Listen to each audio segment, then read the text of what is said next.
Alright, imagine if regular show Rick and Morty were packed into a bus and crash landed in Chainsaw Man. Yeah, that's Dandadan.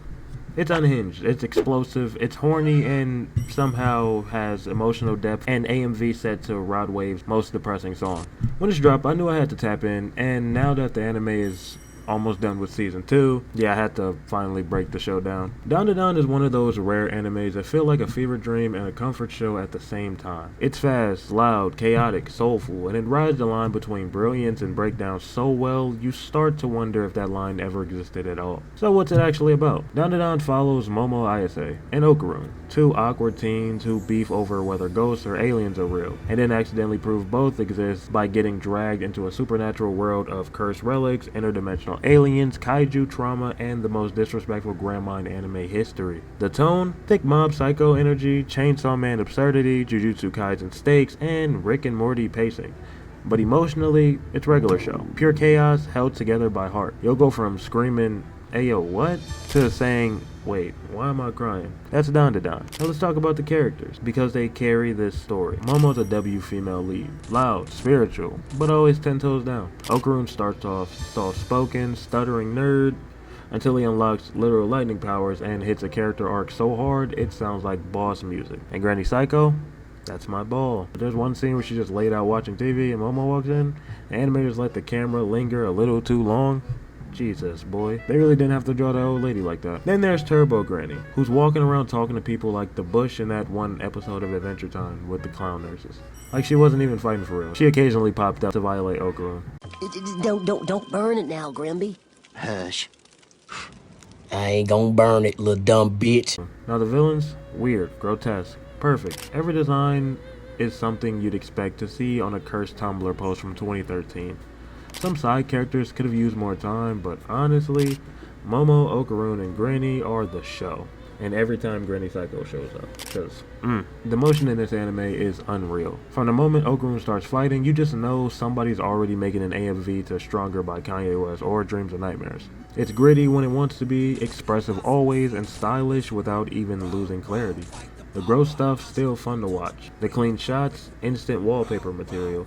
It gives Mob Psycho animation with Chainsaw Man energy and just a sprinkle of Studio Trigger chaos. Let me put it like this. If Dandadan was a person, it would drink 3 Red Bulls, scream YOLO, and dive into combat without even zipping up its jacket. The pacing is aggressive, but it works. Yes, it jumps from titty jokes to trauma jokes with zero warning. Yes, it drops heavy lore and then cuts into ghost twerking for some reason, but somehow the whiplash becomes part of the rhythm. Flashbacks hit, but not always deep. Plot twists land, but not always clean. Still, it feels alive, chaotic, human, unpredictable. Just like regular show, just like life. But yeah, even with all the aliens, cursed relics, the show's real magic is in how it balances ridiculousness with vulnerability. The Okarun and Momo kiss headbutt, adorable, awkward, exactly what teenage love feels like when you care too much and have no idea what to do with your feelings. But Dandadan isn't just chaos for the sake of chaos. It's a love letter to the weirdest parts of yourself, the ones you're scared to show. It says, yeah, I'm loud, I'm awkward, I'm overly online, I'm a little cringe sometimes, and then it leans in and says, that's okay. That's me. What if your quirks weren't flaws, but features? What if your weirdness was the very thing that makes you unforgettable? Okarun didn't become powerful by changing who he was. He leveled up because someone believed in him.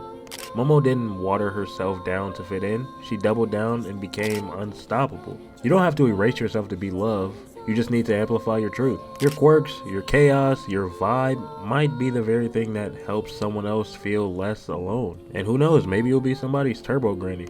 Because real strength, it's not about hiding your flaws, it's about showing up anyways. Flaws, cringe, corny, and all. That's where the magic is. That's where you become unstoppable. But hey, what do I know? I'm just a guy that watches anime all day. So yeah, I'm putting Dandadan in B tier. And before y'all get mad at me, let me explain. This ain't about technical flaws, it's about timing. Because part of what made Dandadan special was the community hype.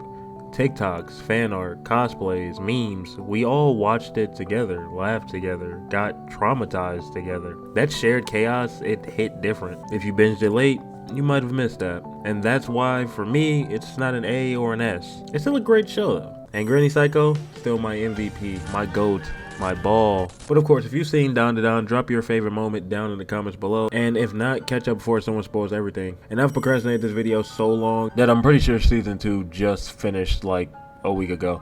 So yeah, I'll probably catch up really quick and give y'all another video about season 2. But anyways, love y'all. I'm gone.